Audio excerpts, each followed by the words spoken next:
TorahBox.com pour la diffusion du judaïsme francophone vous retransmet un enseignement du Rav Serge Atia. Bonne écoute et bon limoud.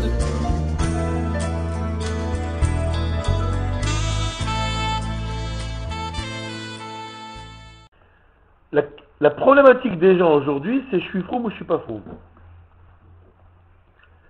Mais la hirat shamaïm là-dedans, c'est pas mon problème. D'avoir de la hirat shamaïm, c'est pas mon problème. Maintenant, je mesure en pratique.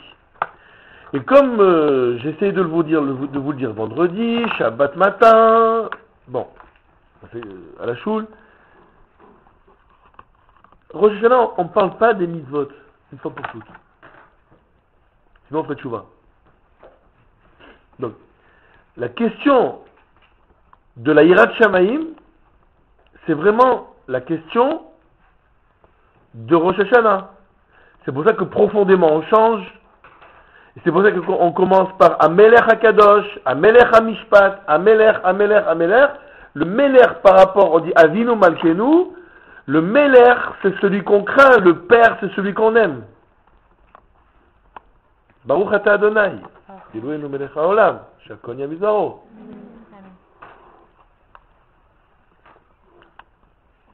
Et je trouve, mais c'est tout à fait personnel, mais je pense que c'est juste, que c'est bien sûr qu'il faut parler des mitzvot. Arrête de faire ci, commence à faire ça, arrête la shonara, bon, commence telle fila, commence à prendre sur toi telle chose, etc. Oui, 1000 fois oui. Mais tout ça, ça n'empêche pas que nous avons des carences dans le domaine de la hirat shamaïm, parce que je m'en fiche de craindre Hachem, c'est pas mon sujet. Du moment que je suis religieuse, ça suffit. Tout mon problème, c'est de savoir si je suis froum ou pas froum. Je suis quoi comme fille, moi? Mais, dit là, le Rabbeinu Yonah, dit, mais c'est tellement dommage de passer à côté de la plaque, et je vais vous dire mieux que ça. Et là, on parle même pas tu peux très bien pratiquer les mitzvot et n'avoir pas comme sujet ni la Avat Hashem, ni la Yirat Hashem. Tu es pratiquante. Donc, pratiquante, c'est quelqu'un qui pratique. Le problème de quand on est pratiquante, c'est que tout est une performance. Tu vis dans la performance. Tu vis dans je vais surmonter mon Yetzer Hara. Je vais pas craquer. Voilà dans quoi tu vis. Je vous dis tout de suite, ça amène droit au mensonge, ça. Comment ça marche?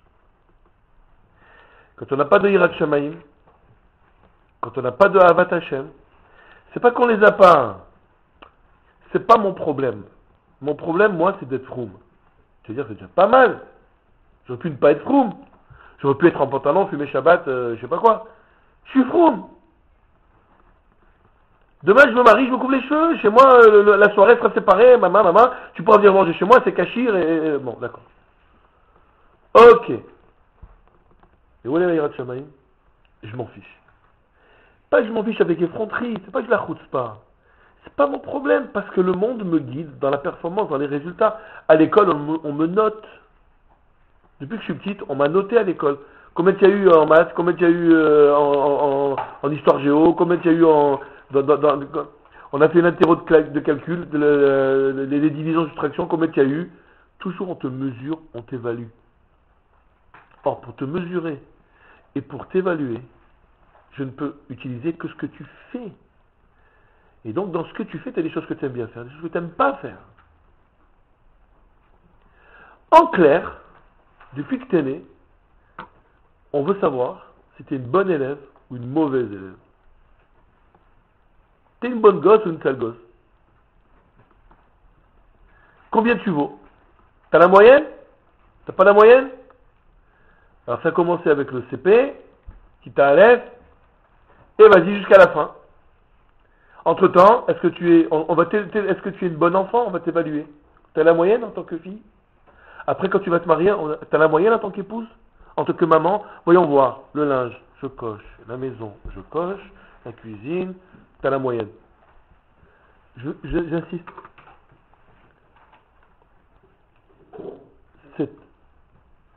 Cette évaluation qu'on fait des gens, elle est constante. Et vous vous rendez même pas compte. Mais depuis que vous êtes né, vous êtes évalué. On va même voir ton taux d'albumine. On va te peser, on va te mesurer. On va analyser ton sang.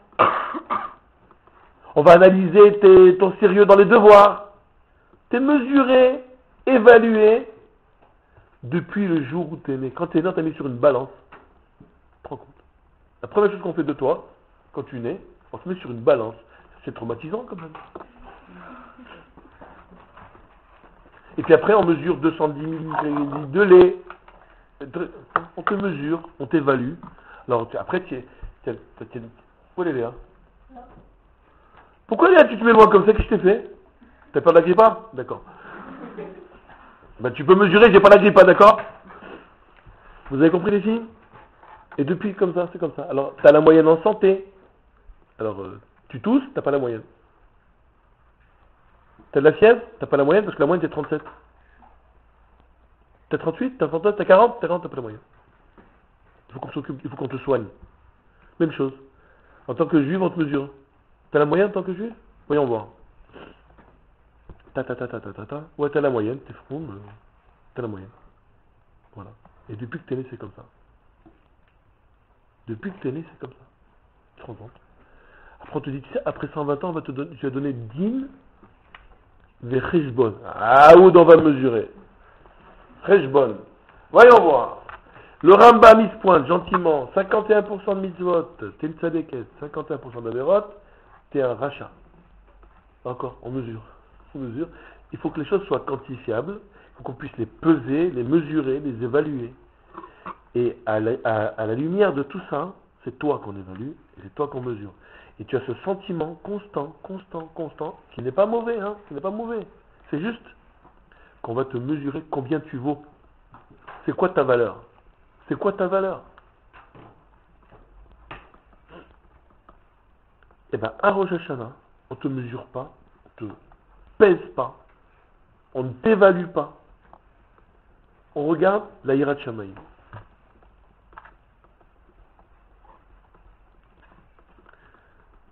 Juste petit flashback. Quand on est tellement dans cette notion